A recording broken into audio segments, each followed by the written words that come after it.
বিরাট জলরাশি। সামনে দেখে হযরতে মুসা কালিমুল্লাহ বলেন, হে রব, এত বড় জলরাশি আমার সামনে পড়ে গেছে আল্লাহ, পিছনে শত্রু, সামনে বিরাট বড় জলরাশি, কি করে পার হব? তোমার সাহায্য ছাড়া তো আর আমার কোনো সাহায্য নাই। আমার রব বলেন, মুসা রে, দ্রুত গতিতে তুমি তোমার হাতের লাঠি কানে দিয়ে জলরাশির মধ্যে আঘাত করো, আমি রব্বুল আলামিন এই নদীর ভিতরে দিয়ে তোমাদের রাস্তা বানিয়ে দেব। হযরতে মুসা কালিমুল্লাহ হাতের লাঠি কানা দিয়ে জলরাশির মধ্যে আঘাত করলেন। এই জন্য যত কঠিন মুসিবতে পড়ে যান, যত জটিল মুসিবতে আপনি পড়ে যান, আল্লাহর সাহায্য যখন আপনি চাবেন, আল্লাহর পক্ষ থেকে সাহায্য আসবে। মুসিবতে পড়ে গেছেন, নামাজের মধ্যে দাঁড়িয়ে যান, সালাত আদায় করার পরে আল্লাহর দরবারে হাত বাড়িয়ে দেন। আল্লাহ কোরআনে বললেন, ইয়া আইয়ুহাল্লাযীনা আমানুস্তাঈনু বিস-সাবরি ওয়াস-সালাহ।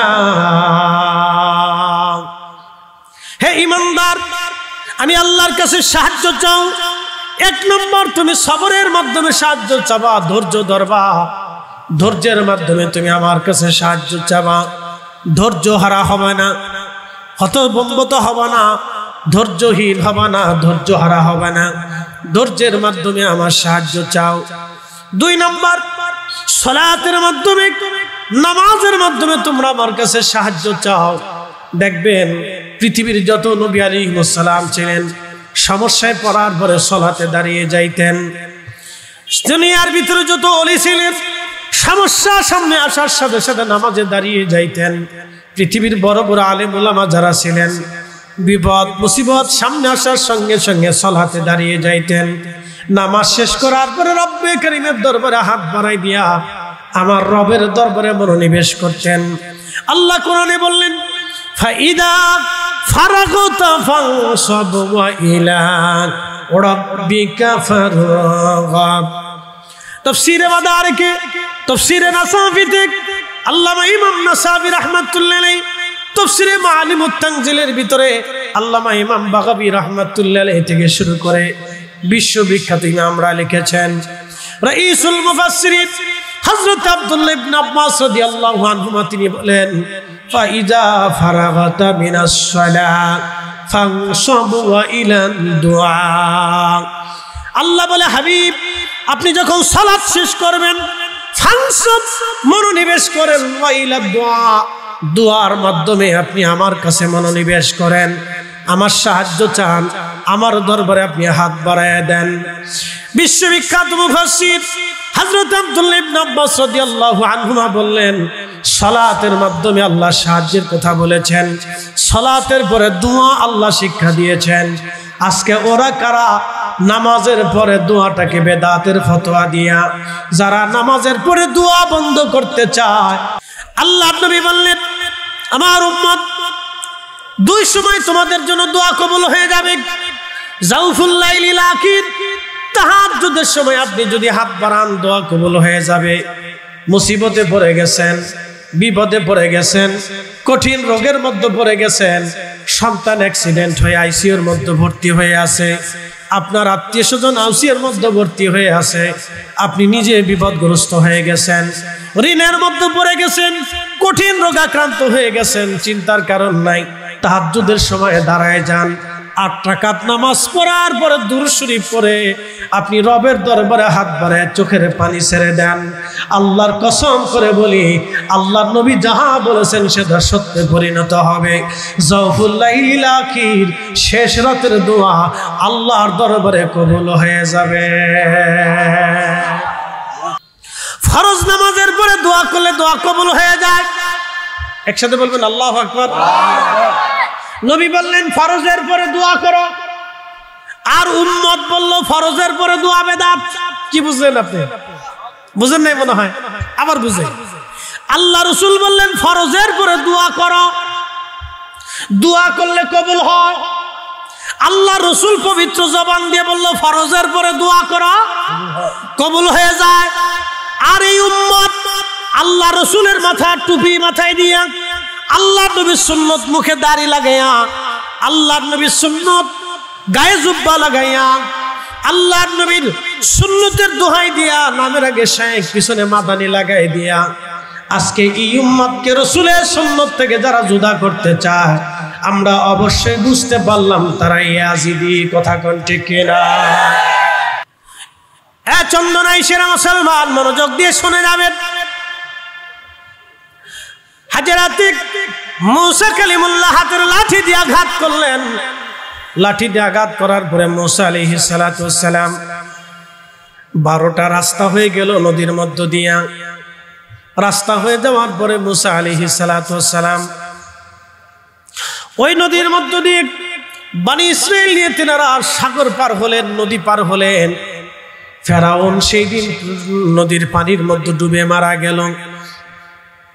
যেই দিন ফেরাউন নদীর পানির মধ্যে ডুবে মারা গেল আর যেই দিন মুসা আলাইহিস সালাতু ওয়াস সালামকে আল্লাহ নাজাত দিলেন সেই দিনটা ছিল মুহররম মাসের 10 তারিখ, পবিত্র আশুরা দিন। একবার জোরে বলা যাবে কি মারহাবা। হযরত নবী ইউনূস আলাইহিস সালাতু ওয়াস সালাম মাছের পেটের মধ্যে আল্লাহ তাকে নিয়ে গেলেন। নবী ইউনূস আলাইহিস সালাতু ওয়াস সালাম মাছের পেটের মধ্যে নিনু অঞ্চলে, ওমানের নিনু অঞ্চলে তিনি কালেমার দাওয়াত দিলেন। 1 থেকে 1.5 লক্ষ মানুষের বসবাস একটা জনপদ। এই জনপদের জন্য আল্লাহ তাকে নিযুক্ত করেছিলেন। হযরত নবী ইউনূস আলাইহিস সালাতু ওয়াস সালাম তিনি জনপদের মধ্যে দাওয়াত দেন। অনেক বছর দাওয়াত দিলেন কিন্তু জনপদবাসী তারা দাওয়াত মেনে নেয় নাই। বহু বছর দাওয়াত দিলেন, দাওয়াত মেনে নেয় নাই, কবুল করে নাই। হযরত ইউনূস আলাইহিস সালাতু ওয়াস সালাম মন বেজার করে বদদুয়া করে তিনি রওনা করলেন। তিনি যে রওনা করছেন আল্লাহর ইজাজত তিনি নেন নাই।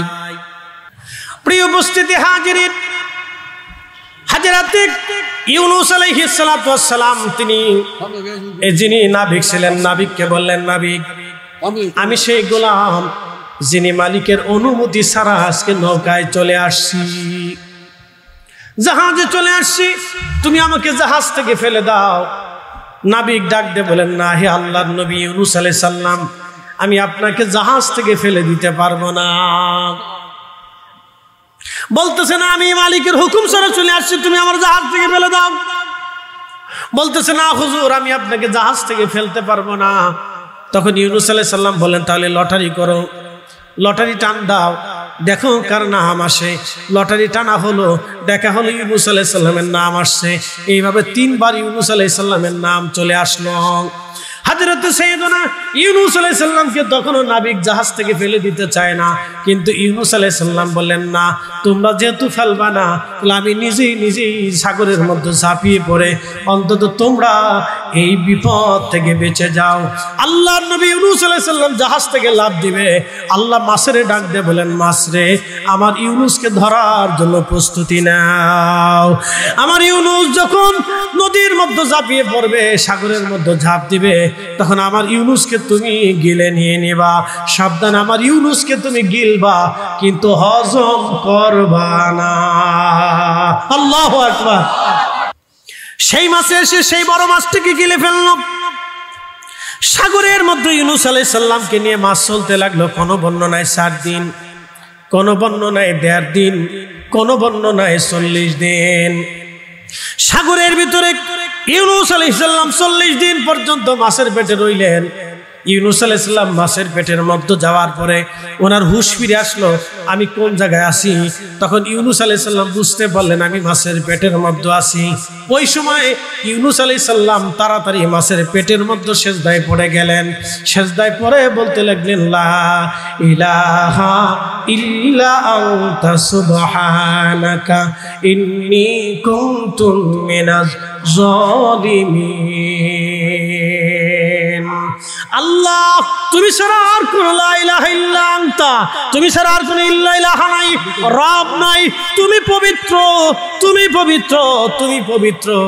এইভাবে ইউনূস আলাইহিস সালাম নিজের অপারগ স্বীকার করলেন। মাছের পেটের মধ্যে তিনি সিজদার মধ্যে পড়ে তিনি স্বীকার করে ফেললেন, আল্লাহ, আল্লাহ তোমার এজাজত ছাড়া আমি চলে আসছি, এটা আমার ঠিক হয় নাই।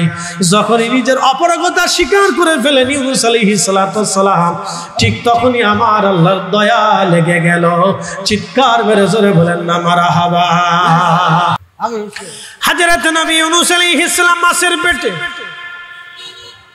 40 দিন পর্যন্ত মাছ পানির ভিতর দিয়ে ঘোরাফেরা করতে লাগলো। আল্লাহ নবী ইউনূস আলাইহিস সালাম সিজদায় পড়ে কাঁদতে লাগলেন, আল্লাহ জিকির করতে লাগলেন, তাসবিহ আদায় করতে লাগলেন। আর এই সেই তাসবিহর আওয়াজ আল্লাহ রাব্বুল আলামিনের আরশে মুআল্লার চারপাশ দিয়ে আওয়াজ ঘুরতে লাগলো।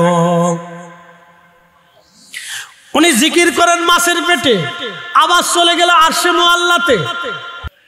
প্রিয় চন্দনাইশবাসী মনোযোগ দিবেন, হযরত ইউনূস আলাইহিস সালামের জিকিরের আওয়াজ চলে গেল আরশে মুআল্লার চারপাশে ঘুরতে লাগলো। আরশে মুআল্লা ধরে রেখেছেন যে ফেরেশতারা, 4 জন ফেরেশতা খোদার আরশ কাঁধে করে বহন করে তারা দাঁড়িয়ে আছে। ওই ফেরেশতারা ডাক দিয়ে বলেন, আব্বি, তোমার বান্দা ইউনূস বিপদের মধ্যে পড়ে, সাগরের ভিতরে মাছের পেটের মধ্যে পড়ে তোমারে ডাকতেছে। আল্লাহ, আমরার ফেরেশতাদের মায়া লাগে, রব্বুল আলামিন তোমার বান্দা সুখের দিনও তোমারে ডাকছিল, বিপদের মধ্যে পড়েও তোমারে ডাকতেছে। আল্লাহ, তোমার বান্দা ইউনূস রে আল্লাহ তুমি দয়া করো। এইভাবে আরশে মুআল্লার ফেরেশতারা আল্লাহকে বলতে লাগলো, আল্লাহ তুমি দয়া করো। আল্লাহর মায়া লাগলো। ইউনূস আলাইহিস সালাম মাছের পেটের ভিতরে 40 দিন। আল্লাহর নবী বললেন, হযরত নবী ইউনূস আলাইহিস সালাম যদি লা ইলাহা ইল্লা আনতা সুবহানাকা ইন্নী কুনতু মিনাজ জালিমিন না পড়তেন, তাহলে কিয়ামত পর্যন্ত আল্লাহ তাকে মাছের পেটের মধ্যে রেখে দিতেন। এই জন্য বিপদে পড়েন, মুসিবতে পড়েন, দুঃখে পড়েন আর সুখে থাকেন, সবসময় আল্লাহর সাহায্য কামনা করতে হয়, আল্লাহর কাছে দোয়া করতে হয়। এই জন্য আমরা সুন্নিরা খাওয়ার পরে দোয়া করি, ফাতিহার পরে দোয়া করি, মাহফিলের পরে দোয়া করি, নামাজের পরে দোয়া করি, জিকিরের পরে দোয়া করি, কোরআন খানির পরে দোয়া করি, মিলাদ শরীফের পরে দোয়া করি। আমরা হইছি বেদাতি, আর ওটা দোয়া বন্ধ করে ওটা হইছে হক্কানি। এরা সব ইয়াজিদি দালাল। আমরা বললে তখন আমরা হয়ে গেছি বেদাতি। হ্যাঁ চন্দনাইশবাসী মনোযোগ দিবেন, হযরত ইউনূস আলাইহিস সালাম আল্লাহকে ডাক দিলেন, রব্বি, আমারে তো তুমি সাগরের গোতল গহ্বরে মাছের পেটের ভিতরে তুমি আমারে রাখছো আল্লাহ, কিন্তু রব এই সাগরের গভীর থেকে জিকিরের আওয়াজ আসতেছে। আল্লাহ, জিকির করে কারা তোমার? আল্লাহ সাগরের গভীরে জিকির করে কারা? আমার আল্লাহ ডাক দেন, ইউনূস রে, সাগরের পানি আমি আল্লাহ জিকির করে, সাগরের মাছ আমি আল্লাহ জিকির করে, সাগরের শেওলা আমি আল্লাহ জিকির করে, সাগরের কীট আমি আল্লাহ জিকির করে, সাগরের কঙ্কর পাথর আমি আল্লাহ জিকির করে, সাগরের বালি রাশি আমি আল্লাহ জিকির করে, সাগরের ভিতরে যত প্রাণীকুল আছে সব আমি আল্লাহর তাসবিহ পড়তেছে। সেই তাসবিহর আওয়াজ তুমি শুনতে পাও, একবার জোরে বলা যাবে কি মারহাবা। প্রিয় উপস্থিতি হাজিরিন, এইভাবে এই পবিত্র আশুরার 10 তারিখে পৃথিবীতে অসংখ্য ঘটনা আল্লাহ ঘটিয়েছেন। আবার এই মুহররমের 10 তারিখেই পবিত্র আশুরার দিনে আল্লাহ পৃথিবীটাকে ধ্বংস করে দিবেন। কিন্তু পৃথিবীতে এই উম্মতের জন্য সবচেয়ে কষ্টদায়ক যে ঘটনাটা, সেটা ঘটেছিল আশুরার এই 10ই মুহররমের 10 তারিখে। সেই ঘটনাই হচ্ছে শহীদে কারবালা, শুহাদায়ে কারবালা। আহলে বাইত রাসূলদেরকে নির্মমভাবে কারবালাতে শহীদ করা হয়েছিল। তিনারা শহীদ হয়ে যাবেন, আল্লাহর নবী বহু বছর আগে সেই সংবাদ দিয়ে গিয়েছিলেন। পৃথিবীতে অনেক আশ্চর্য ঘটনা আল্লাহ ঘটিয়েছেন এই 10ই মুহররমে। তার মধ্যে অন্যতম আশ্চর্য ঘটনা হলো সেই আশ্চর্য ঘটনা হচ্ছে পবিত্র আশুরার এই মুহররমের 10 তারিখে শোহাদায়ে কারবালার শহীদদের, কারবালার ময়দানে শহীদদের ঘটনা।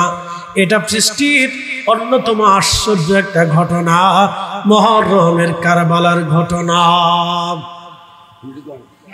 মুহররমের কারবালার ঘটনাটাকে সহজ করে ছোট করে দেখার সুযোগ নাই, কিন্তু বড় আফসোসের বিষয় হচ্ছে বাংলাদেশে এই আজকের রজনীতে হাজার হাজার মসজিদে শোহাদায়ে কারবালার কোনো আলোচনা নাই। কথা কন না কেন? বাংলাদেশের হাজার হাজার মসজিদ আজকে তালা মারা, হাজার হাজার লক্ষ মসজিদ আজকে তালা মারা। বড় আশ্চর্য। আমি ছোটকালে দেখছি আমাদের দক্ষিণ অঞ্চলগুলিতে, আমাদের অঞ্চলগুলিতে মুহররম মাস আসলে 10 তারিখে মানুষরা অর্থনৈতিকভাবে এত স্বাবলম্বী ছিল না মানুষ। এখন তো মোটামুটি অর্থনৈতিকভাবে মানুষের একটা স্বাবলম্বিতা মোটামুটি ফিরছে, মোটামুটি চলে, একটু উন্নয়ন গতিশীলতা আমাদের দেশে আছে, উন্নয়নমুখী। তখন এতটা উন্নয়নমুখী ছিল না, মানুষের দারিদ্রতাই বেশি ছিল। তো তখন মানুষ গ্রাম থেকে চাল উঠাইত, চাল উঠিয়ে ডাল উঠিয়ে মরিচ পিয়ে যাই না, এরপরে সিন্নি তাবারক রান্না করে মসজিদের ইমাম সাহেব হুজুর সহ তো বড় বড় আলেমুল আমার দাওয়াত করার সুযোগ অনেকের হতো। কিন্তু মসজিদে চাল ডাল উঠিয়া এই মুহররমের 10 তারিখে মিলাদ মাহফিল দিয়ে, দোয়া খায়ের দিয়ে, কোরআন খতম দিয়ে, তারপরে মুহররমের 10 তারিখে শোহাদায়ে কারবালার স্মরণে ইমাম সাহেব হুজুর মসজিদে এসে আলোচনা করে মানুষকে শুনাইতেন, দোয়া খায়ের করতেন, মানুষ কান্নাকাটি করত। বেদাতের ফতোয়ার ভিড়ে, বেদাতের ধাক্কা, বেদাতের ফতোয়ার ধাক্কার ছুটে উম্মত এগুলি ছেড়ে দিছে, উম্মতের লাভ হয় নাই। শোনেন, উম্মতের কত ক্ষতি হয়েছে বুঝাই দিয়ে দিই। মানুষ আগে তেমন কিছু বুঝতো না, কিন্তু জোহরের নামাজের পরে 2 রাকাত নফল পড়তো। মানুষ এত কিছু বুঝতো না, কিন্তু আসরের আগে 4 রাকাত সুন্নত পড়তো। মানুষ এত কিছু বুঝতো না, মাগরিবের পরেও তারা 2 রাকাত নফল পড়তো, আমিন পড়তো। মানুষ এত বুঝতো না, এশার নামাজের আগে 4 রাকাত সুন্নত পড়তো, নফল পড়তো, দোয়া খায়ের করতো। মানুষ এত কিছু বুঝতো না, ফজরের নামাজ পড়ে তারা জিকির আজকার করতো, বাড়িতে এসে কোরআন শরীফ পড়তো। যখন মানুষের একটু বুঝ আসলো, লেখাপড়া বাড়লো, সহিহ আর জয়ীফ হাদিসের পার্থক্য বুঝলো, তখন দেখে কিছু জয়ীফ ও হাদিস আছে, তখন ওলামায়ে কেরাম মৌলবীরা ফতোয়া দিতে লাগলো, না করলেও চলে। কথা বুঝেন নাই মনে হয়? না করলেও চলে, বা সুন্নত চিন্তা করলো, না করলে যেহেতু চলে তাহলে করার দরকারটাই কি? লেখাপড়া বাড়ছে, কাটিম কুটিম বেশি হয়েছে, কাপড় চোপড় ফর্সা হয়েছে, চেহারা মিহারা নাদুস নুদুস হয়েছে, কারেন্ট বিদ্যুৎ আইছে, অনেক কিছু নতুন জেনারেশন পাইছে, শিক্ষা থেকে কিছু পাইছে, কিছু গুগল টুগল পাইছে, মোবাইলের ভিতরে ঢুকলে কিছু হাদিস টাদিস পাওয়া যায়, কিছু অর্থমর্থ বোঝা যায়। এই 2-1 মোটি ছোটি হইলে না পড়লেও চলে, না করলেও চলে, মোনাজাত না হলেও চলে, বাড়িতে মিলাদ না দিলেও চলে, দোয়া খেয়ে না করলেও চলে, কবরে যায় দোয়া না করলেও চলে, কবর জিয়ারত না করলেও চলে, মিলাদুন নবী না করলেও চলে, লাইলাতুল বরাত শবে বরাত না হলেও চলে, এই আশুরার মাহফিল না হলেও চলে, এই ফাতিহা শরীফ না হলেও চলে, দোয়াখানি কুলখানি ফাতিহা না হলেও চলে, এই চলে না হলেও চলে, না হলেও চলে করতে জয়ীফ হাদিস আর বেদাতের ধাক্কা দিয়া এই উম্মতের এত ক্ষতি করছে যে উম্মত এখন মনে চিন্তা করে দোয়া করলেও মনে হয় বিপদে পড়ে যেতেছি, ভুল করতেছি। শয়তান এমন ভাবে সন্দেহ ঢুকাই দিছে যে উম্মত দোয়াও করতে চায় না, দুয়ার মজলিসেও বসে না। সালাম ফিরাইয়া ঢাকার অধিক মসজিদ দেখবেন মুসল্লি মসজিদ ফাঁকা হয়ে যায়। এসব আলটা মডার্ন সিস্টেম মুসল্লি, এটা দিয়ে বেহেশতের আশা পাওয়া যায় না। কোরআন বুঝে যাবেন, ফামাইয়া আমাল মিসকাল দাররাতিন খায়রান ইয়ারা, অনুপরিমাণ নেকের কাজ যদি করো আমি আল্লাহ তোমাকে প্রতিদান দিয়ে দিব। আল্লাহ তো বলে নাই না করলেও চলে। কি কথা বুঝেন নাই মনে হয়? আল্লাহ তো বলে নাই যে না করলেও চলে, আল্লাহ বললেন অনুপরিমাণ করো আমি বেনিফিট দিয়ে দেব। একসাথে বললো আল্লাহু আকবার। আল্লাহ মানি না মুল্লা মানি? কথা বুঝেন নাই মনে হয়? আল্লাহ মানি না মুল্লা মানি? না জোরে বলেন, আল্লাহ মানি না মুল্লা মানি? তো আল্লাহ যদি মানি তাহলে আল্লাহ এজাজত দিছে, আমরা করতে থাকবো। না করলেও চলে, না হলেও চলে, এই সাতার ফতোয়ার গোষ্ঠী কিনে চলবে। একসাথে বলেন কি? জোরে বলেন কি? নামাজের পরে দোয়া, কোরআন খানি, ফাতিহা, মানুষ মরার পরে দোয়া, এরপরে আপনার ঈদ মিলাদুন নবী, মুহররমের মাহফিল, বরাতের দোয়া, জিকিরের মজলিস, ঘরে ঘরে মিলাদ মাহফিল, নবীর দুরূদ সালাম। বেদাতের ফতোয়ার গোষ্ঠী কি লাগে? যার ফতোয়া সে পকেটে করে শুয়ে থাকুন, তার সাথে আমার ঝগড়ার দরকার নেই ভাই। তোর ফতোয়া নিয়ে তুই শুয়ে থাক, যদ্দূর খরচ বাজারে যে মিষ্টি কিনে খা।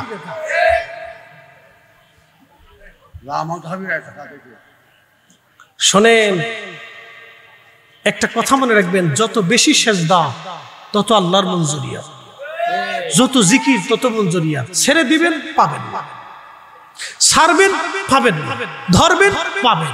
যতটুকুনি ধরবেন ততটুকুনি পাবেন, ধরবেন না পাবেন না।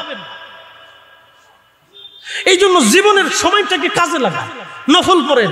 নফল ছাড়া কেউ ওলি হতে পারে নাই। ওয়াল্লাহি বিল্লাহি তাল্লাহি শুহাদায়ে কারবালার মাহফিলে উপস্থিত ওই মালিকের কসম করে বলি, যেই মালিক শুহাদায়ে কারবালাদের মর্যাদা দিয়েছেন, আহলে বাইত রাসূলের ইজ্জত দিয়েছেন, আল্লাহ রাসূলকে আমাদের মধ্যে পাঠাইয়া আমাদের ইজ্জতকে সমুন্নত করেছেন, মর্যাদাবান করেছেন, সেই মালিকের কসম করি, যিনি নির্দিষ্ট সময় সূর্য উঠান, সূর্য ডুবাইয়া দেন, সময় মতো বৃষ্টি দেন, ফসল দেন, গাছে ফল দেন, জমিনে শস্য দেন, ওই মালিকের কসম করে বলি, ওই আল্লাহর ইজ্জতের শপথ করে বলি, ওই আল্লাহর ইজ্জতের কসম করে বলি, নেকি ছাড়া, ইবাদত ছাড়া, আল্লাহর রুনাজারি ছাড়া, নফল ইবাদত ছাড়া কেউ ওলি হতে পারে নাই।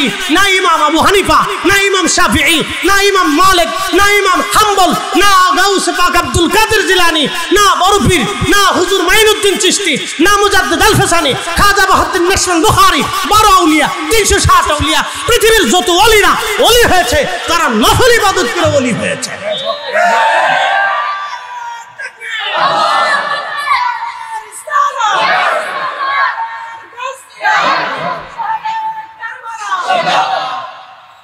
নফল ছাড়া ওলি হওয়া যায়। আপনি ফরজ নামাজ পড়ি টুক করে মসজিদ থেকে বের হয়ে বাড়ির মধ্যে গিয়ে মোবাইল টিপবেন আর আল্লাহরে বলবেন আল্লাহ বিরাট ওলি হয়ে গেছি, শয়তান হাসে কত বড় সিটে। না না না, ওলি হওয়া যায় না। ওলি হইতে হলে আপনাকে নফলে বসতে হবে, ওলি হইতে হলে আপনাকে জিকিরে বসতে হবে, ওলি হইতে আপনাকে দুরূদ সালামে বসতে হবে, ওলি হইতে আপনাকে ইশকে রাসূলে বসতে হবে, ওলি হইতে হলে আপনার দিলকে মদিনা ওয়ালার কদম মুবারকের সাথে বেঁধে দিতে হবে। ওলি হইতে হলে মদিনা ওয়ালার কদম মুবারকের সাথে আপনার দিলকে, জিন্দেগি, জীবনকে, হায়াতকে, মৃত্যুকে, সব কিছুকে নবীজির কদমে বিসর্জন দিয়ে দিতে হবে। এত সহজ ওলি হওয়া, চাইলে ওলি হওয়া যায়। এই জন্য ওলিদের রাস্তা এটা আসল রাস্তা। প্রিয় উপস্থিতি হাজিরিন, হযরত আলী রাদিয়াল্লাহু আনহু এই মুহররমের 10 তারিখের একটা হাদিস বর্ণনা করে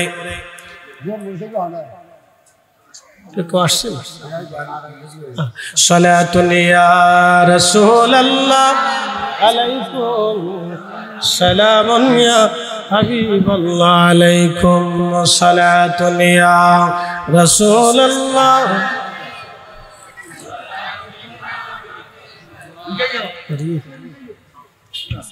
ওরে শাল লাগে কি কয়, এটা লেবু দিয়ে দিচ্ছে।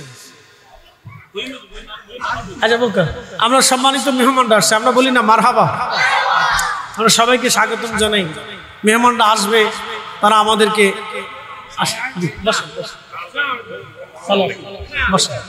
সালাতুন ইয়া রাসূলুল্লাহ আলাইকুম সালামুন ইয়া হাবিবাল্লাহ আলাইকুম সালাতুন ইয়া রাসূলুল্লাহ আলাইকুম সালামুন ইয়া হাবিবাল্লাহ ইন্নাকা উলিতা মুবাররান মিন কুল্লি আইব কাআন্নাকা কদ খুলিকতা কামা তাশা সালাতুন ইয়া রাসূলুল্লাহ আলাইকুম সালামুন ইয়া হাবিবাল্লাহ।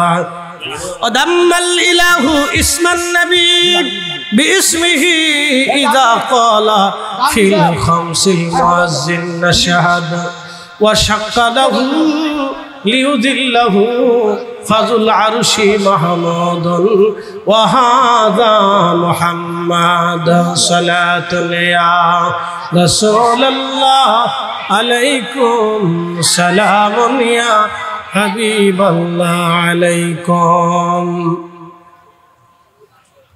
হাজরাতে শহাদে কারবালাকে ছোট করে দেখার কোনো সুযোগ নাই। অনেকেই চিন্তা করবেন শহীদ হয়েছেন বহু বছর আগে 61 হিজরিতে, এখন 1450 হিজরি চলে। আমরা কেন 1400 বছর পরেও তাদের স্মরণ করব? কারণ কি? শোনাই দিয়ে যাই। ইমাম ইবনে কাসির আল বেদায়ের মধ্যে তিনি একটা ঘটনা নকল করেছেন। শহাদায়ে কারবালার এই পথ দিয়ে হযরত আলী রাদিয়াল্লাহু তাআলা আনহু তিনি একটা যুদ্ধের জন্য রওনা করেছিলেন সেনাবাহিনী নিয়ে। বিরাট বড় সেনাবাহিনী নিয়ে হযরত আলী কাররামাল্লাহু ওয়াজহি রাস্তা দিয়ে যাচ্ছিলেন। কারবালার পাশে আসার পরে তিনি হঠাৎ করে দাঁড়িয়ে গেলেন। তার কাফেলাকে দাঁড়াইতে বললেন। সোয়ারি থেকে তিনি নিচে নামলেন, সাথের জায়নামাজখানা বের করলেন। ওই কারবালার ময়দানে ছিল হানজাল গাছ। এই হানজাল গাছের পাশে হযরত আলী রাদিয়াল্লাহু আনহু জায়নামাজ বিছাইলেন। ওইখানে তিনি 2 রাকাত নামাজ আদায় করলেন। 2 রাকাত নামাজ পড়ে হযরত আলী রাদিয়াল্লাহু আনহু দোয়া করলেন।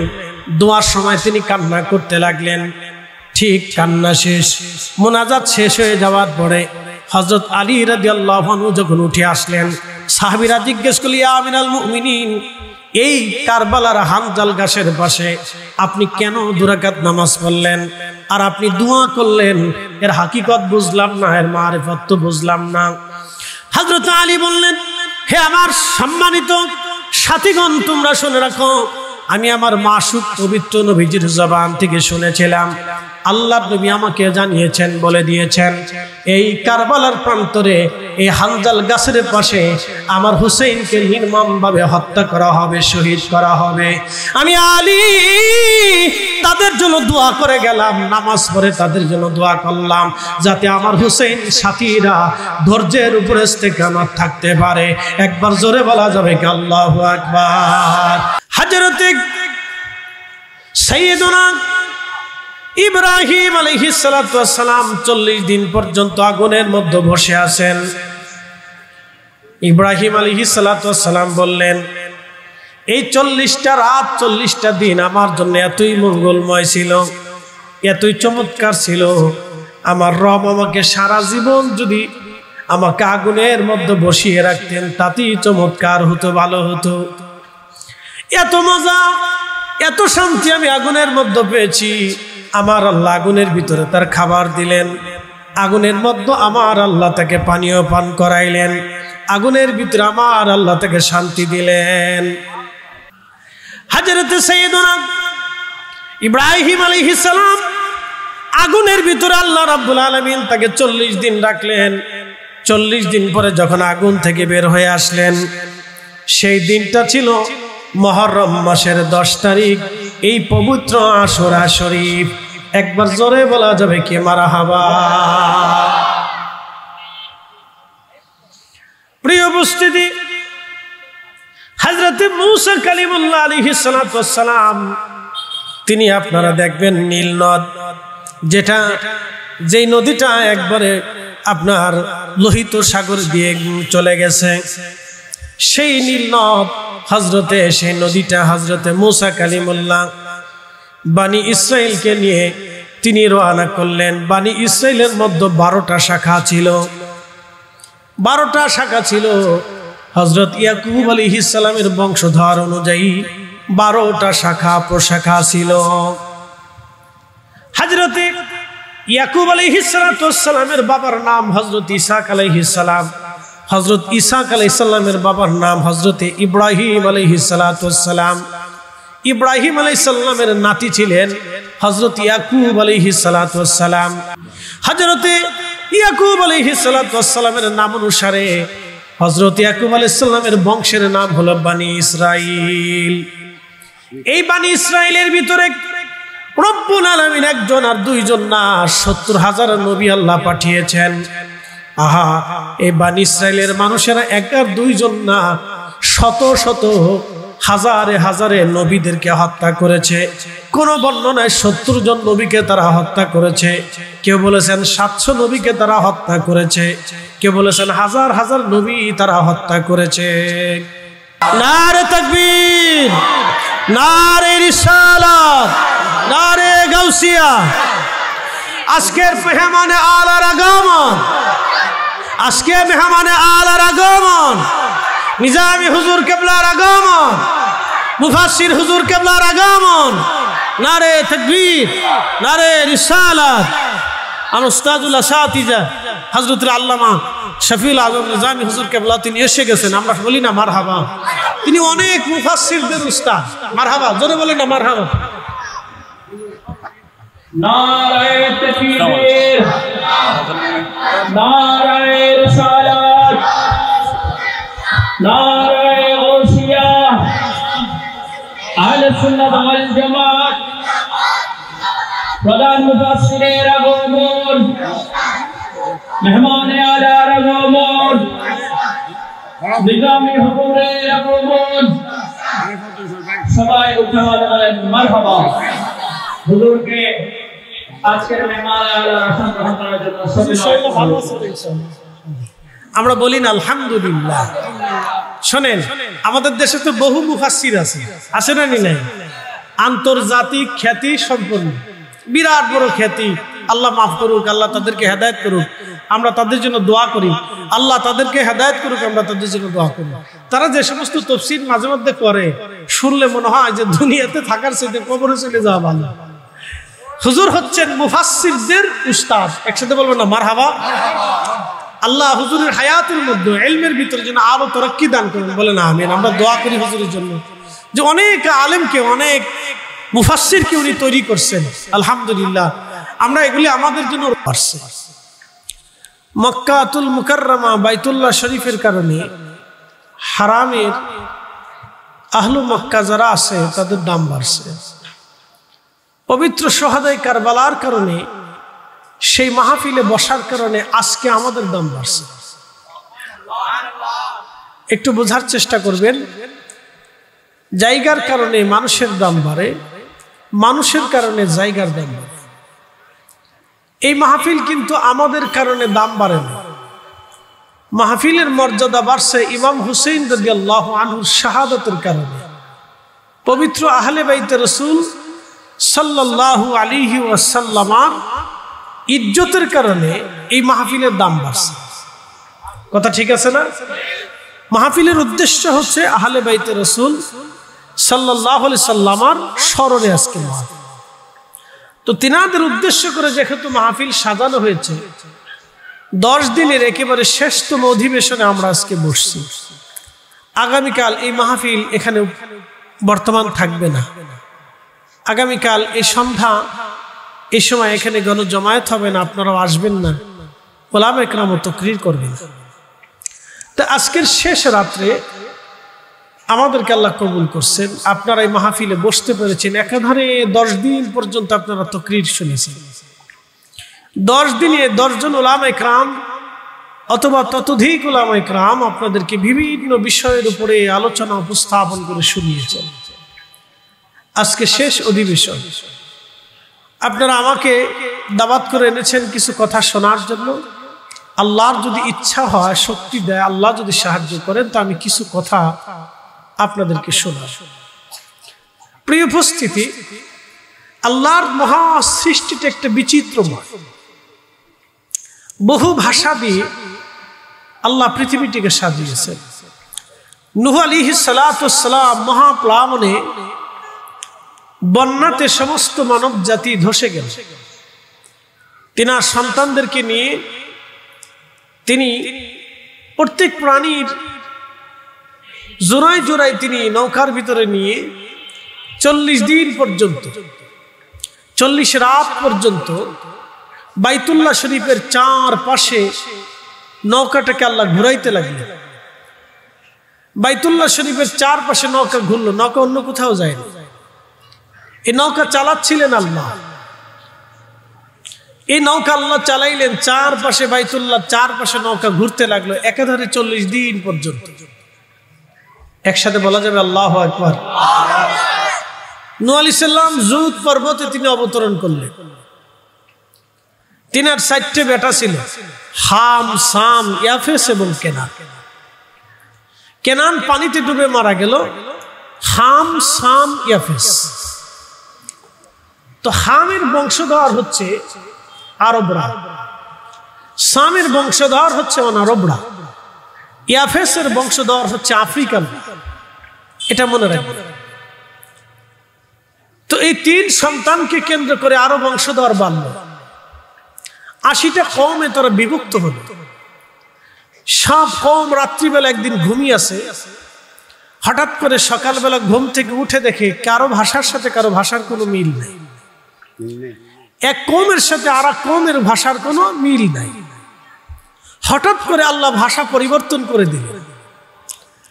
সবাই চিন্তিত হয়ে গেলেন, এটা কি হলো? এটা আল্লাহর কুদরত। নূহ আলাইহিস সালাতু ওয়াস সালাম দ্বিভাষী হয়ে সবার ভাষাকে তিনি বুঝিয়ে দিতেন যে এরা কি বলতেছে আর এরা কি বলতেছে। যেমন আপনি যদি জাপানে যান, তো জাপানের ভাষা যদি না পারেন, তাহলে যিনি ভাষা জানেন আপনি তার সাহায্য নেবেন, যে ভাই এখানে কি বলতেছে আমি তো বুঝতে পারতেছি না, আপনি আমাকে হেল্প করেন। তো এরকমই দ্বিভাষী হয়ে নূহ আলাইহিস সালাতু ওয়াস সালাম সবাইকে সাহায্য করতে লাগলেন। 80টা ভাষা থেকে আল্লাহ ভাষা দিতে দিতে দিতে দিতে দিতে দিতে দিতে দিতে বহু ভাষা গত হয়ে গেল, বহু ভাষা চলে গেল। বর্তমান রানিং পৃথিবীতে 3500-এর মতো ভাষা এখনো আছে। এটা আল্লাহর সৃষ্টি, এটা আল্লাহর সৃষ্টির বৈচিত্র্যময়। আমাদের বাংলা ভাষাতে বাংলাদেশে 17টা ভাষা আছে, ভারতে 250-র উপরে ভাষা আছে, ইন্দোনেশিয়ার মতো একটা দেশে 250-র উপরে ভাষা আছে। পৃথিবীতে এরকম বহু ভাষা মানুষ কথা বলতেছে, কিন্তু আমাদের সবার জন্য একটা ভাষা, সেটা হলো কোরআনের ভাষা। এটা আল্লাহর ভাষা। একসাথে বলা যাবে আল্লাহু আকবার। কোরআন শরীফ কার ভাষা? বেহেশতের ভাষা আরবি ভাষা, আমার রসুলের ভাষা আরবি ভাষা। এখন প্রশ্ন করি, আরবি ভাষার কারণে কি নবীজির দাম বাড়ছে? না, রসুলের কারণে রসুলের দাম বাড়ছে। কোন ব্যক্তি, গোষ্ঠী, সম্প্রদায়, স্থান, কাল, সময়ের কারণে আল্লাহ রসুলের দাম বাড়ে নাই, বরং আল্লাহর নবী পৃথিবীতে আসার কারণে তামাম মখলুক, তামাম পৃথিবী, তামাম সৃষ্টিকে আল্লাহ অবারিত রহমত দিয়ে ধন্য করে দিছে। একসাথে বলা যাবে না আল্লাহু আকবার। মনোযোগ। প্রিয় উপস্থিতি, সারা পৃথিবীতে বহু ঘটনা এই মুহররম মাসের 10 তারিখ আল্লাহ ঘটিয়েছে। নূহ আলাইহিস সালাতু ওয়াস সালাম মহাপ্লাবনে 40 দিন পর্যন্ত পানির উপরে ভাসলেন। যেই দিন আল্লাহ তিনাকে পৃথিবীর মাটি স্পর্শ করাইলেন, সেই দিনটা ছিল মুহররম মাসের 10 তারিখ। একসাথে বলবেন না সুবহানাল্লাহ। হযরতে নূহ আলাইহিস সালাতু ওয়াস সালামের পরে ইব্রাহিম আলাইহিস সালাতু ওয়াস সালাম আল্লাহর খলিলকে আগুনের মধ্যে ফেলে দিল নমরুদের বাহিনী। আগুন ঠান্ডা হয়ে গেল, একেবারে বেশি ঠান্ডাও না, গরমও না। এনারু কুনি বারদাও ওয়া সালামান আলা ইব্রাহিম ওয়া সালামান আলা ইব্রাহিম। আল্লাহ ইব্রাহিম আলাইহিস সালামের জন্য আগুনটাকে আয়ার কন্ডিশন করে দিল, না গরম না বেশি শীত, একেবারে মোলায়েম করে দিল। তারিখের মধ্যে আসছে, কেউ বলেছেন 7 দিন, কেউ বলেছেন 4 দিন, মতান্তর আছে। 40 দিন 40 রাত পর্যন্ত সাইয়েদনা ইব্রাহিম আলাইহিস সালাম আগুনের ভিতরে বসে রইলেন। একসাথে বলবেন আল্লাহু আকবার। 40 দিন 40 রাত। এগুলি প্রয়োজন। আপনি ডাক্তারের কাছে যে কাঁদবেন, ডাক্তার বাঁচাইতে হবে, ডাক্তার কি বাঁচাবে? ডাক্তার তো নিজেই বাঁচেন। কি কথা কন না? ডাক্তার তো নিজেও বাঁচে না, তারাও তো রোগে আক্রান্ত হয়ে মারা যায়। ডাক্তার প্রেসক্রিপশন করতে পারে, তার চিকিৎসা শাস্ত্র অনুযায়ী আপনাকে ফর্মুলা দিয়ে প্রেসক্রিপশন দিয়ে আপনাকে সন্তুষ্ট করতে পারে। নিয়ম মাফিক ওষুধ খেলে আল্লাহ সুস্থতা দিতে পারে, নাও পারে। ডাক্তার আপনাকে কিছু দিতে পারবে। কঠিন বিপদে পড়ে গেছেন, ডাক্তারের কাছে কেঁদে লাভ নাই, রাস্তাঘাটে কান্না করে লাভ নাই। যেখানে কাঁদলে লাভ হবে আপনাকে সেখানে কাঁদতে হবে। এই কথা সারা জিন্দেগি মনে রাখবেন। সূত্র সহজ, সূত্র কোনো কঠিন না। যেই দপ্তরে কাঁদলে কান্না চোখের পানি কবুল হবে, চোখের পানি কাজে লাগবে, আপনি সেখানে কেঁদে দেন। আল্লাহর নবী এরপরে বলেন আদুবুরুস সালাতিল মাকতুবা। চলে আসার পরে ওমানের সাগর, আপনারা ম্যাপের মধ্যে দেখবেন ওমান আর ইয়ামানের পাশে সাগর, বিরাট বড় সাগর, আরব সাগর দেখবেন। এই সাগরের ভিতরে তিনি একেবারে জাহাজের মধ্যে চললেন। চরে হযরত ইউনূস আলাইহিস সালামকে নিয়ে জাহাজ রওনা করলো। সাগরের মধ্যে আসার পরে তুফান উঠে আসলো। তুফান উঠে আসার পরে জাহাজের যিনি সারেং ছিলেন, জাহাজের যিনি নাবিক ছিলেন, নাবিক ডাক দিয়ে বললেন, আমাদের সাগরেতে এরকম ঝড় তুফান আসার কোনো কথা না। ধরেন এখন তো বৃষ্টির দিনে আপনারা মুহররম মাসের উসিলায় মাহফিল দিচ্ছেন। শীতকালে জানুয়ারির 10 তারিখে মাহফিল দিচ্ছেন, এই সময় প্রচুর শীত পড়ে। বাংলাদেশের বেশি শীত হলো ডিসেম্বরের 15 থেকে জানুয়ারির 15 পর্যন্ত, বেশি ঠান্ডা পড়ে। আর বেশি হলো ডিসেম্বরের 25 থেকে জানুয়ারির 10 তারিখ পর্যন্ত, আরো বেশি ঠান্ডা পড়ে। তো জানুয়ারির 10 তারিখে বা 1 তারিখে 2 তারিখে মাহফিল দিচ্ছেন, হঠাৎ দেখতেছেন আকাশ জুড়ে ঝড় তুফান দিয়ে মেঘ বৃষ্টি ছায়ে পড়ছে। তাহলে যেই সময় ঝড় তুফান হওয়ার কথা না সেই সময় ঝড় তুফান। তো ইউনূস আলাইহিস সালাম যখন জাহাজে চড়ে যাচ্ছেন ওই সময় হলো সাগর শান্ত থাকার কথা, কিন্তু ওই সময় ঝড় তুফান উঠে এসেছে। তো নাবিক তিনি বলতেছেন আমার জীবনের দীর্ঘ অভিজ্ঞতা অনুযায়ী এই সময় তো ঝড় তুফান আসার কথা না, কিন্তু হঠাৎ করে ঝড় তুফান আসছে। নিশ্চিত আমার এই জাহাজের ভিতরে এমন কোন গোলাম আছে যেই গোলাম মনিবের অনুমতি ছাড়া পালাই চলে গেছে। একসাথে কোন আল্লাহু আকবার। মনিবের অনুমতি ছাড়া পালাই চলে আসছে। এই জন্য একটা সূত্র সারা জিন্দেগি মনে রাখবেন, যারা পালায় বিয়ে করে তারা সুখ পায় না। এই আস্তে ঠিক করবে, জোরে বলেন না, আস্তে বলতেছেন মনে হইতেছে কারো কারো জীবনে ঘটছে। ঘটলে তওবা করেন, অসুবিধা নেই। আমি দুর্নাম দিতেছি না, মানুষ মাত্রই ভুল হয়, আমারও হয়, সবার জীবনে ভুল আছে।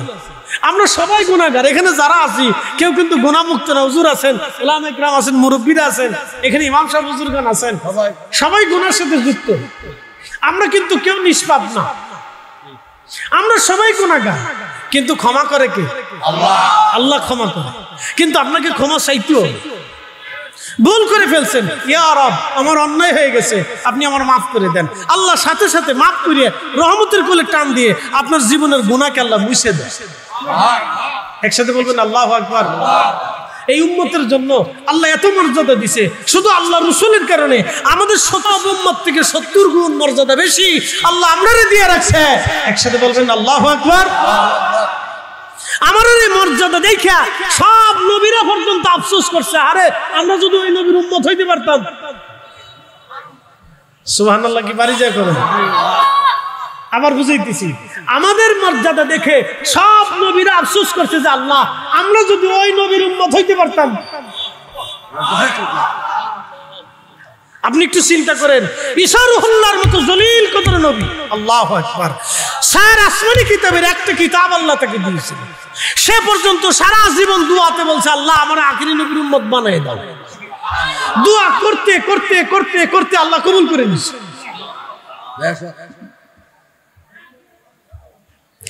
প্রিয় উপস্থিতি হাজিরিন, আমরা এখানে সবাই গুনার সাথে যুক্ত। সূত্র মনে রাখবেন, এই জন্য বাড়ির মালিকের হুকুম ছাড়া, অর্থাৎ বাড়ির মালিককে আপনার বাবা আপনার মা, বাড়ির মালিক ওনরা, বাড়ির কর্তা ওনরা, উনাদের এজাজত ছাড়া হুকুম ছাড়া যদি বিয়ে করেন জীবনে সুখ পাখি ধরা দেবে না। ঠিক কিনা? এ ছেলেরা মেয়েরা সূত্র মনে রাখো, হযরত ইউনূস আলাইহিস সালাতু ওয়াস সালাম জাহাজের ভিতরে নাবিক ডাক দিয়ে বলতেছে, এই অসময় তো ঝড় তুফান আসার কথা না, আমার দীর্ঘ জীবনের নাবিকে আমি জাহাজ চালাইতেছি, আমার দীর্ঘ জীবনের জাহাজ সমুদ্রের পথ অনুযায়ী, এই সময় তো তুফান আসার কথা না, কিন্তু কেন তুফান আসলো? আমার জাহাজের ভিতরে নিশ্চিত এমন কোন গোলাম আছে যেই গোলাম মালিকের হুকুম ছাড়া এই জাহাজে চলে আসছে। তখন ইউনূস আলাইহিস সালাম চিন্তা করতেছে, হ্যাঁ কত তো সত্য, আমি তো সেই গোলাম যেই গোলাম আল্লাহর হুকুম ছাড়াই আমি নিজের ইচ্ছা অনুযায়ী চলে আসছি। আল্লাহু আকবার, আল্লাহু আকবার। এই জন্য বাবা মার এজাজত দিবেন, বিদেশে যাবেন এজাজত নিবেন, চাকরি করবেন এজাজত নিবেন, ব্যবসায় যাবেন এজাজত নিবেন। আপনাদের চট্টগ্রামে সিলেট অঞ্চলে এখনো সেই রেওয়াজটা খুব চমৎকার আছে, এবং বাংলাদেশের কিছু কিছু সুন্নি এলাকা বা সুন্নি অধ্যুষিত এলাকা অথবা সুন্নিপন্থী যারা আছে, যারা তরিকতপন্থী, তাদের ভিতরে এখনো ছেলেরা মেয়েরা বাবার কদম বুসি করিয়া, মায়ের কদম বুসি করিয়া, মুরব্বীর কদম বুসি করিয়া, দাদা নানার কদম বুসি করিয়া, স্বামীর কদম বুসি করিয়া, বড় ভাইয়ের কদম বুসি করিয়া দোয়া নিয়ে তার ঘরে বিদেশ যায়। কথা কন না, ঠিক কিনা? এ কতই না উত্তম পদ্ধতি। আর অনেক অনেক জায়গা ছেলেরা কদম বুসি ভুলে গেছে, আদবও চলে গেছে, আদব নাই, আদব শূন্য হয়ে যাচ্ছে। বাংলাদেশের বহু এলাকা মোটরসাইকেল চালায় ছেলে চলে যাচ্ছে, বাপ চিনে না, উস্তাদ চিনে না, টিচার চিনে না, মুরব্বী চিনে না, কাউরি চিনে না। অবস্থা খুব ভয়ানক। যত আদবহীন হবে জাতি তত ধ্বংসের দিকে চলবে, যত আদবহীন হবে জাতি তত ধ্বংসের দিকে যাবে। আমরা বুঝাইতে পারতেছি না প্রিয় উপস্থিতি, আমরা এমন একটা জাতি, এই স্বাধীনতার 50 বছর পরেও আমরা উন্নত হইতে পারিনি।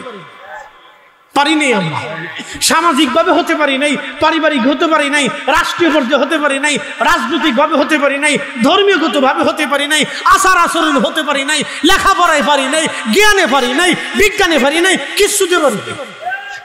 আপনি দেখান তো কিসে পারছি? কিছুতে পারি না, সমরনীতিতে না, রাজনীতিতে, কোনো কিছুতেই পারি না।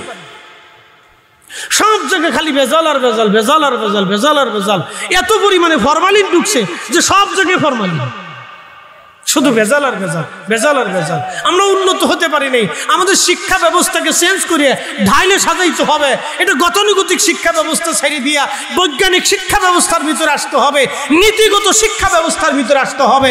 যেই শিক্ষা ছেলেরা নীতিমান হবে, মেয়েরা নীতিমান হবে, মেয়েরা আদর্শবান হবে, এবং আগামী দিনের বিজ্ঞানী তৈরি হবে, জ্ঞানী তৈরি হবে, সফল রাজনীতিবিদ তৈরি হবে, সফল ডাক্তার তৈরি হবে, সফল ব্যবসায়িক তৈরি হবে, সফল উদ্যোক্তা তৈরি হবে।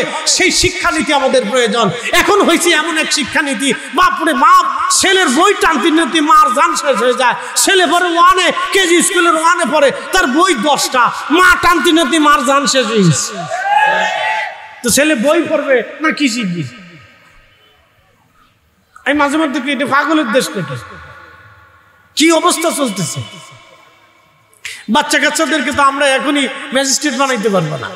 ছোটকাল থেকে ওদেরকে আদব, নীতি আদর্শ শিখাইতে হবে।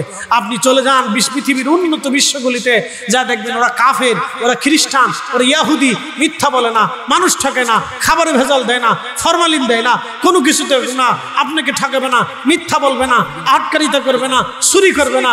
আর আমরা বাংলাদেশে জুতা মসজিদ থেকে চুরি হয়ে যায়,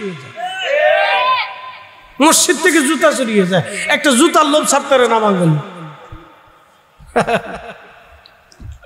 কি করতে হবে বললাম।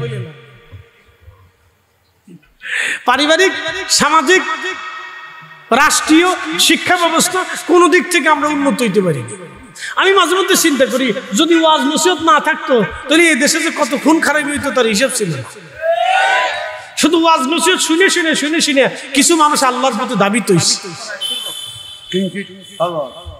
একসাথে কবেন আল্লাহু আকবার।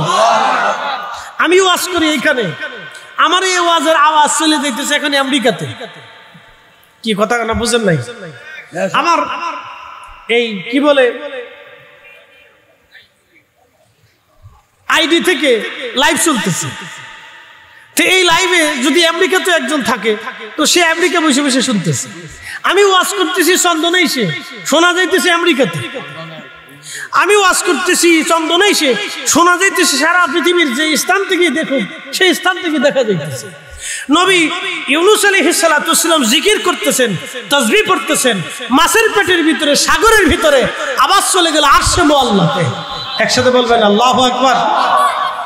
তাহলে আপনি কি ভাবতেছেন আমরা দুরূদ পড়ি সন্দনাইসে আওয়াজ চলে যায় মদিনা মুনাওয়ারাতে? কি কথা কান বিশ্বাস করো না?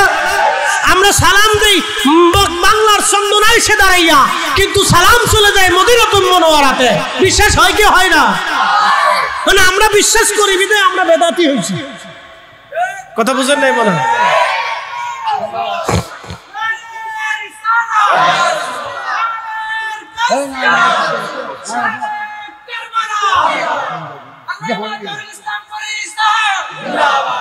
আমরা বিশ্বাস করছি আমরা বেদাতি।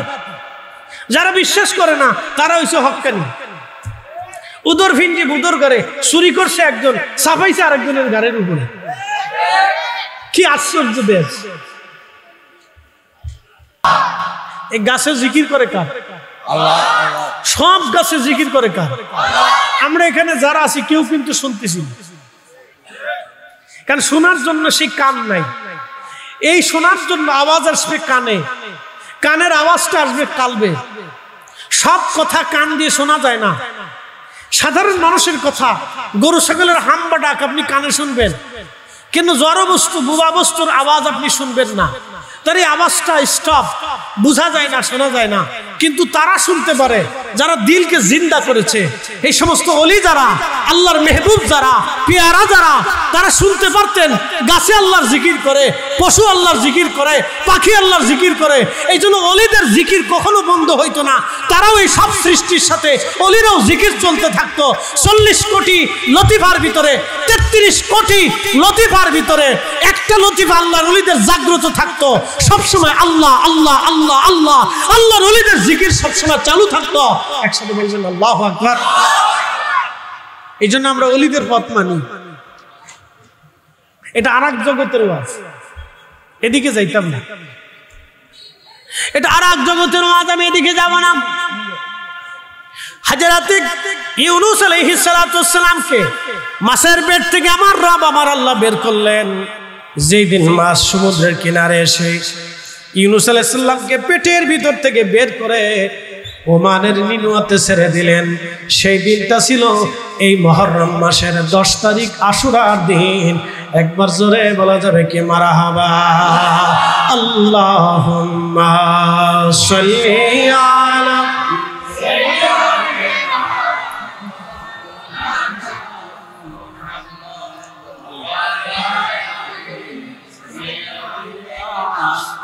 মাওলানা। তুমি আল্লাহর প্যারা হাবিব,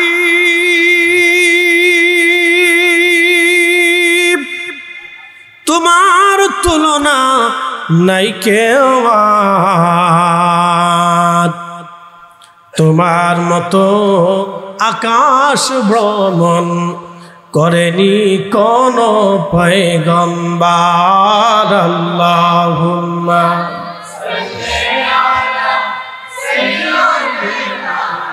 মাওলানা মুহাম্মদ আলা আলি সাইয়্যিদিনা